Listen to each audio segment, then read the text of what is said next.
Hi friends, welcome back to my channel. അപ്പോൾ ഈ corona കാലത്ത് എല്ലാവരും സേഫ് ആണല്ലോ അല്ലേ? ഞാനും സേഫായിട്ടിരിക്കുന്നു. അപ്പം എല്ലാവരും നമ്മുടെ ഹെൽത്ത് ഡിപ്പാർട്ട്മെൻറ്റും ഗവൺമെൻറ്റും പറയുന്നത് പോലെ മാസ്ക് ഒക്കെ ധരിച്ച് സാമൂഹിക അകലമൊക്കെ പാലിച്ച് കൈയിടയ്ക്കൊക്കെ സോപ്പിട്ട് കഴുകി അങ്ങനെ വളരെ സുരക്ഷിതരായിട്ട് തന്നെ ഇരിക്കുക. അപ്പോൾ നമ്മൾ ഫുഡിൻ്റെ കാര്യം പറയുവാണെങ്കിൽ ഈ കൊറോണ കാലത്ത് നമ്മൾ ഏറ്റവും മിസ് ചെയ്തത് സ്ട്രീറ്റ് ഫുഡാണ് അല്ലേ? അതിൽ എസ്പെഷ്യലി പറയുവാണെങ്കിൽ തട്ടുകടയിലെ ഫുഡാണ്. അപ്പോൾ ഞാൻ വിചാരിച്ചു ഇന്നൊരു തട്ടുകട സ്റ്റൈൽ ചിക്കൻ ഫ്രൈ തന്നെ ഇന്ന് വീഡിയോ ഇടാമെന്ന്. അപ്പോൾ ഇത് നമുക്ക് തട്ടുകടയുടെ ആ ഒരു രുചി നമ്മൾ മിസ്സാവാത്ത രീതിയിൽ പെട്ടെന്ന് തന്നെ തയ്യാറാക്കാൻ പറ്റുന്ന ഒരു ചിക്കൻ ഫ്രൈ ആണ്. അപ്പോൾ നമുക്ക് എളുപ്പത്തിന് വീഡിയോയിലേക്ക് പോകാം.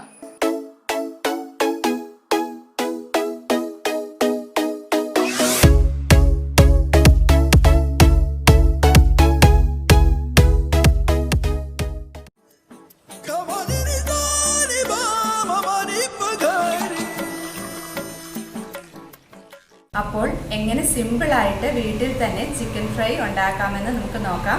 ഇവിടെ ഞാൻ 2 ലെഗ് പീസസ് ആണ് എടുത്ത് വെച്ചിരിക്കുന്നത്.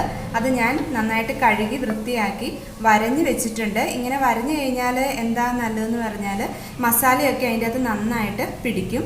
ഇനി ഇതിൻ്റെ അകത്തോട്ട് നമ്മൾ ആഡ് ചെയ്യാൻ പോകുന്നത് ഇത് ജിഞ്ചർ ഗാർലിക് പേസ്റ്റാണ്. അത് 1 ടീസ്പൂണോളം ഉണ്ട്. അത് ഇതിൻ്റെ അകത്തോട്ട് ഇട്ട് കൊടുക്കാം. പിന്നെ ഞാൻ ആഡ് ചെയ്യുന്നത് തൈരാണ്. അധികം പുളിയില്ലാത്ത തൈര് 1 വലിയ ടേബിൾ സ്പൂൺ. അത് ഇതിൻ്റെ അകത്തോട്ട് ഇട്ട് കൊടുക്കാം. ഇനി ആഡ് ചെയ്യാൻ പോകുന്നത് മുളക് പൊടിയാണ്, കാശ്മീരി മുളക് പൊടി. അത് അധികം എരിവില്ലാത്തത് കൊണ്ട് 1 ടീസ്പൂണോളം ചേർക്കാം. അതിൻ്റെ അകത്തോട്ട് നമുക്ക് 1/4 ടീസ്പൂൺ മഞ്ഞൾപ്പൊടി, 1/2 ടീസ്പൂൺ ഗരം മസാല, പിന്നെ ആ 2 പീസസിന് ആവശ്യമായ ഉപ്പ്, ഇത്രയും ഇട്ട് ഇത് നന്നായിട്ട് പരട്ടി ഈ ചിക്കൻ പീസസിൽ നന്നായിട്ട് ഈ മസാലയെല്ലാം നന്നായിട്ട് പരട്ടി നമുക്ക് ഓവർനൈറ്റിൽ ഇത് വെക്കുവാണെങ്കിൽ അത്രയും നല്ലത്.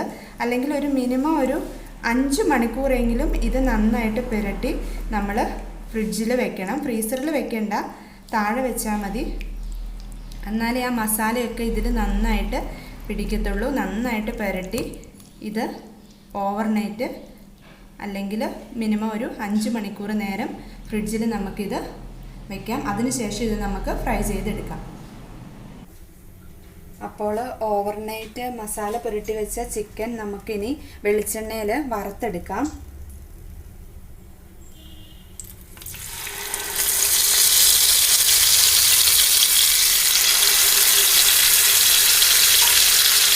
ഇത് 2 വശവും നന്നായിട്ട് മൊരിയിച്ചെടുക്കണം.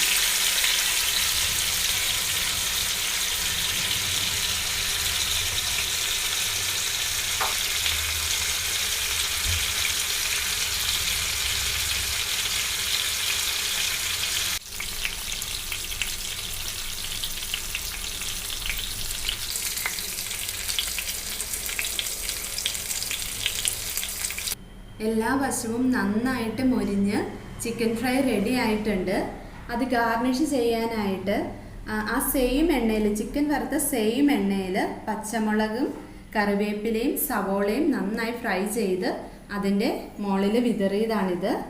ഇങ്ങനെ ആ സവോളയും ആ കറിവേപ്പിലയിലും ഒക്കെ ആ ചിക്കൻ്റെ നല്ല ടേസ്റ്റ് കാണും. അതും കൂടെ കൂട്ടി ആ ചിക്കൻ ഫ്രൈ കഴിക്കുവാണെങ്കിൽ വളരെ ടേസ്റ്റി ആയിരിക്കും.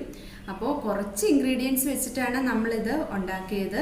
എല്ലാവരും ഇതൊന്ന് ട്രൈ ചെയ്ത് നോക്കണം. വളരെ എളുപ്പത്തിൽ വീട്ടിൽ തന്നെ തട്ടുകട സ്റ്റൈൽ ചിക്കൻ ഫ്രൈ നമുക്ക് റെഡിയാക്കാൻ സാധിക്കും.